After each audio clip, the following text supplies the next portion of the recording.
Hello friends, mathematics की दुनिया में आपका बहुत बहुत स्वागत है। दोस्तों, आज की वीडियो में मैं आपको क्लास 12th मैथमेटिक्स के चैप्टर अवकल समीकरण के प्रश्नावली 9.1 के सारे क्वेश्चन को सॉल्व करने वाले हैं। दोस्तों, समझाने का ऐसा तरीका पूरे यूट्यूब पर कहीं नहीं मिलेगा। वीडियो में लास्ट तक बने रहना, देखना, आप खुद ही बोल के जाओगे। तो चलिए फ्रेंड्स, आज की वीडियो बिना किसी देरी के स्टार्ट करते हैं।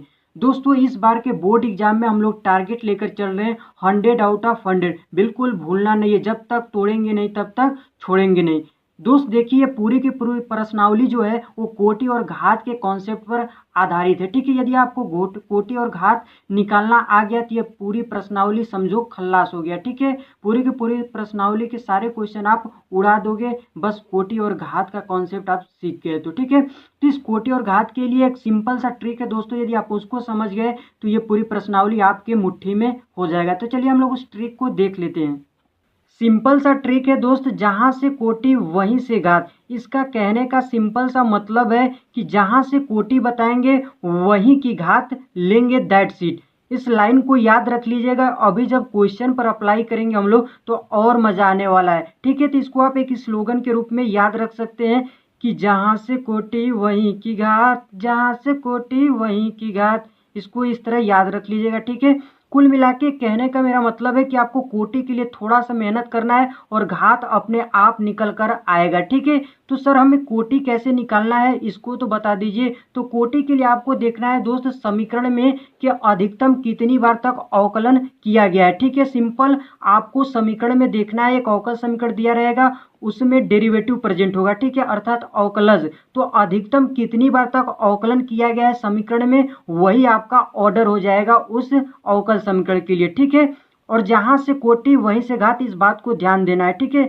अब कोटि आपका आ गया तो घात अपने आप आ जाएगा। ठीक है, और घात के लिए दोस्त एक पॉइंट आपको याद रखना है, यदि आप इसको याद कर लेते हैं तो दुनिया का कोई भी क्वेश्चन घात कोटि घात वाला आप बना ले जाओगे। ठीक है, और ये पॉइंट को बहुत सारे बच्चों को पता ही नहीं होता, जिसके कारण जो टफ लेवल के इसके क्वेश्चन बनते हैं उसको नहीं कर पाते हैं। ठीक है, तो आप आज से कोई भी क्वेश्चन होगा दुनिया का कोटि घात वाला, आप लिटरली बता रहे हो फोड़ दोगे। ठीक है, तो पॉइंट क्या है कि दिया गया समीकरण अवकलज में एक बहुपद होना चाहिए। ठीक है, बात बड़ा सिंपल लग रहा है दोस्त, बस बट बहुत ही इंपॉर्टेंट लाइन है। ठीक है, ये बहुपद मतलब कि दिया गया जो अवकल समीकरण है वो अवकलन में अर्थात dy बाई dx में एक पॉलिनोमियल बहुपद होना चाहिए। ठीक है, तो बहुपद के लिए क्या कंडीशन होनी चाहिए कि मतलब कि इसके जो पावर में कोई भी संख्या भिन्न के रूप में नहीं होनी चाहिए। ठीक है, अर्थात इसके पावर में कोई फ्रैक्शन नहीं होना चाहिए।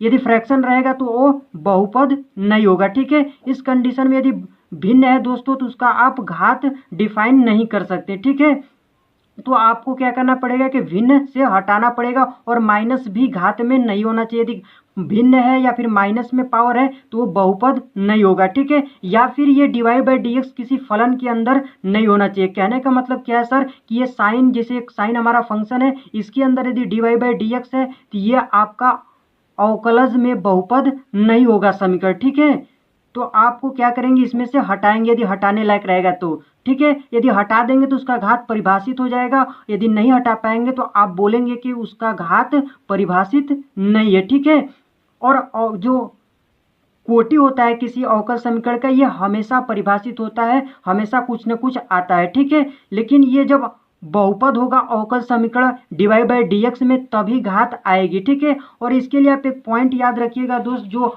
अवकल समीकरण होता है, याद रखिएगा किसी अवकल समीकरण की जो कोटि और घात हम लोग बताते हैं ये हमेशा धनात्मक पूर्णांक होते हैं। याद रखिएगा, ये हमेशा एक पॉजिटिव इंटीजर होते हैं। किसी भी अवकल समीकरण के जो कोटि और घात होता है वो हमेशा एक पॉजिटिव धनात्मक पूर्णांक होता है। ठीक है, यहाँ पर यदि परिभाषित हो घात के लिए जो लाइन लिखा है ब्रैकेट में, ये भी इंपॉर्टेंट है, वही वाली पॉइंट के मतलब यदि बहुपद होगा तभी घात परिभाषित होगा। ठीक है, अब बहुपद का मीनिंग मैंने आपको अभी समझा दिया है, पावर में भिन्न नहीं होना चाहिए, न कि माइनस संख्या होनी चाहिए, और न ही dy बाई dx किसी फलन के अंदर होना चाहिए। ठीक है, यदि ऐसा है तो हम हटाने की कोशिश करेंगे, यदि नहीं कोशिश करें कि यदि नहीं हटा तो आप बोलेंगे कि घात परिभाषित नहीं है। ठीक है, तो आइए अब हम प्रश्नावली पर चलते हैं। ये सब सारे पॉइंट हो गए, क्वेश्चन को सॉल्व करने में आपको काफ़ी हेल्प मिलेगा। अभी देखिएगा, मेरे दोस्त आंसर कैसे करना है आपको कि सबसे पहले कोटि बताना है, उसके बाद घात, और घात के जस्ट बगल में जो ब्रैकेट में लाइन लिखा हुआ है इसको बिल्कुल इग्नोर मत कीजिएगा, नहीं तो आपका आंसर गलत हो जाएगा। और जो लोग स्टार्टिंग से वीडियो में बने हुए हैं वो तो मन ही मन मुस्कुरा रहे होंगे, है कि नहीं दोस्त। तो चलिए पहला क्वेश्चन है, इसमें आपको सबसे पहले कोटि बताना है, उसके बाद घात, ठीक है। तो कोटि के लिए सबसे अधिकतम बार कितनी बार अवकलन किया गया उसको देखते हैं, ठीक है। तो इसमें 4 है, फिर इसमें भी 4। ये डैश देखकर घबराइएगा नहीं मेरे दोस्त, और ये अवकलन ही है, मतलब कि एक बार अवकलन करेंगे तो 1 डैश, 2 बार करेंगे तो 2 डैश, 3 बार करेंगे इसी प्रकार 3 डैश, ठीक है। कुल मिला के बोले तो जितनी बार अवकलन उतनी बार डैश लगाते हैं, ठीक है।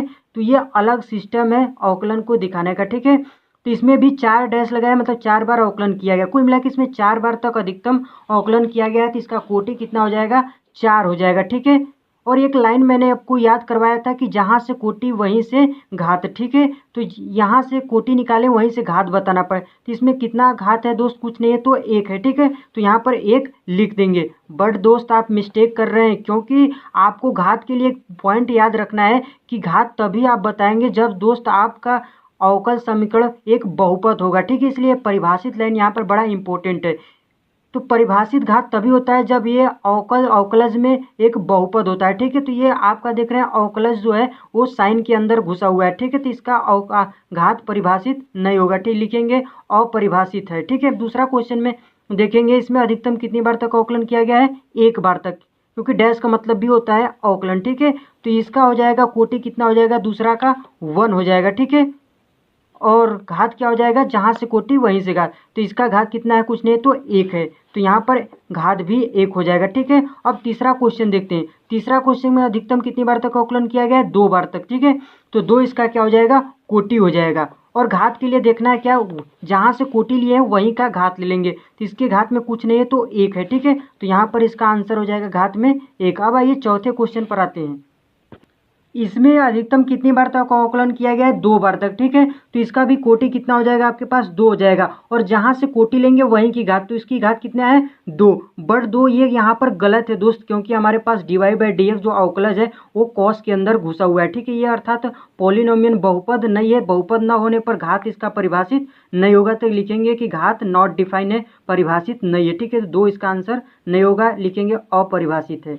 पांचवा देखते हैं क्वेश्चन दोस्तों, इसमें अधिकतम कितनी बार तक अवकलन किया गया है, 2 बार तक, ठीक है। 2 बार तक किया गया, तो इसका कोटि कितना हो जाएगा, 2 हो जाएगा, ठीक है। और घात कितना होगा, जहाँ से कोटि वहीं से घात, तो इसकी घात कुछ नहीं है तो कितना है, 1 है, तो 1 यहाँ पर हम लिख देंगे। तो अभी आप बोलेंगे दोस्त यहाँ पर यक्स तो कॉस के अंदर साइन के अंदर है, तो हमको देखना है दोस्तों इसको, हमको किस में बहुपद देखना है, dy/dx में। तो dy/dx फलन के अंदर नहीं होना चाहिए, ठीक है। 6 नंबर के क्वेश्चन में हम देख रहे हैं कि इसमें 3 डैश लगाया हुआ है, इसमें 2, इसमें 1, अर्थात अधिकतम 3 बार तक अवकलन किया गया है, तो यही हो जाएगा कोटि, 3 इसका कोटि हो जाएगा। और घात के लिए क्या करेंगे, जहाँ से कोटि निकाले वहीं से घात, तो इसकी घात कितनी है, 2, तो 2 घात हो जाएगा, ठीक है। अब 7वां क्वेश्चन देखते हैं, इसमें अधिकतम कितनी बार तक अवकलन किया गया है, अर्थात कितनी बार तक अधिकतम डैश लगा हुआ है, तो इसमें 3 बार, इसमें 2 बार, इसमें 1 बार, ठीक है।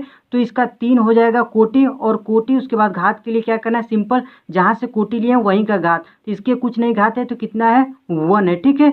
अब 8वां क्वेश्चन देखते हैं, तो इसमें अधिकतम कितनी बार तक अवकलन किया गया है दोस्त, 1 बार तक किया गया है, ठीक है। तो 1 इसका हो जाएगा कोटि, क्योंकि कोटि के लिए मैंने आपको पहले ही बता दिया गया कि अधिकतम कितनी बार तक अवकलन किया रहेगा वही कोटि होगा, ठीक है।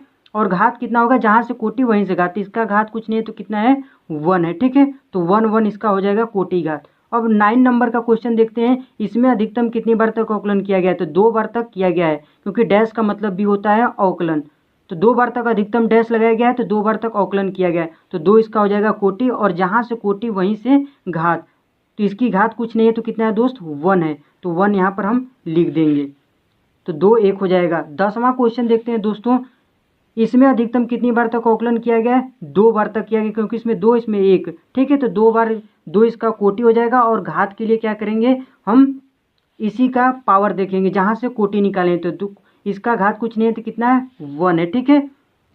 और ये साइन देखकर आप घबराइएगा नहीं, क्योंकि आपको dy/dx में ये बहुपद देखना है, ठीक है। y हो सकता है, कोई दिक्कत नहीं, यदि डैश होता तब घात परिभाषित नहीं होता है, ठीक है मेरे दोस्त। चलिए अब 2 MCQ क्वेश्चन बचे, इसको भी सॉल्व कर देते हैं।